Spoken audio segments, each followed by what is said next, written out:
Anwar Ibrahim, apa masalah hidup kau, ha? Kau pergi invite Donald Trump datang Malaysia buat apa? Apa masalah hidup kau? Kau cakap kau tu penyokong Palestin, kau penentang orang Israel. Tapi kenapa kau sokong, kau invite orang Lahabau tu datang Malaysia ni buat apa? Kau sendiri tahu Donald Trump tu orang kuat orang Israel, penjumang dana paling besar kepada Israel, memberi dana, memberi senjata, membekalkan perubatan, membekalkan segala macam kepada Israel untuk membunuh orang Palestin, untuk membunuh anak-anak orang Palestin, membunuh perempuan, membunuh orang tua di Palestin sana tu. Engkau sendiri tahu. Tapi kenapa kau nak invite lagi, nak jemput orang Donald Trump tu datang Malaysia? Untuk apa? Ekonomi, perdagangan. Tak payah dah, tak penting dah benda-benda tu. Kau tunjukkan yang betul-betul kau tu penyokong Palestin, penentang Israel. Tak boleh dah kau nak lebihkan kau punya perdagangan lah, apa persahabatan lah. Lancing kau punya persahabatan. Apa masalah hidup kau?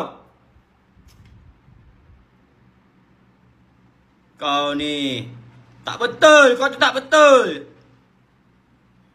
Sebab tu orang marah kau.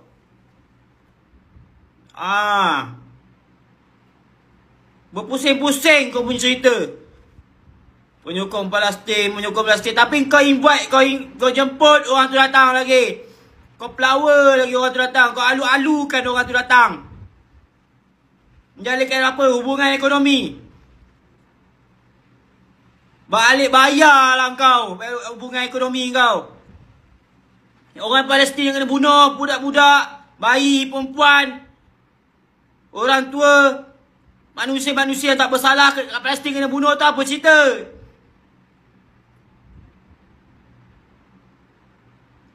Gila kau ni, gila kau dah, gila lah kau. Dah tua tu, rehat duduk rumah ke, tak payah dah nak gila kuasa sangat nak pegang negara ni. Kau sendiri dah tak betul dah, tak tahu mana satu betul. Aku harap video ni sampai kat muka kau. Tengok sampai habis. Sebelum tidur tu tengok video ni, fahamkan. Dengar suara rakyat.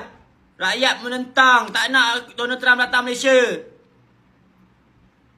Bentuk kita, satu bentuk menolak dia orang ni, menolak Donald Trump daripada datang, sebagai satu bentuk kita protes. Donald Trump tu jahat, penyumbang dana paling besar kepada Israel, membekalkan senjata, membekalkan perubatan, membekalkan alat-alat untuk hancurkan Palestin tu. Kau faham tu, Dr. Anwar Ibrahim?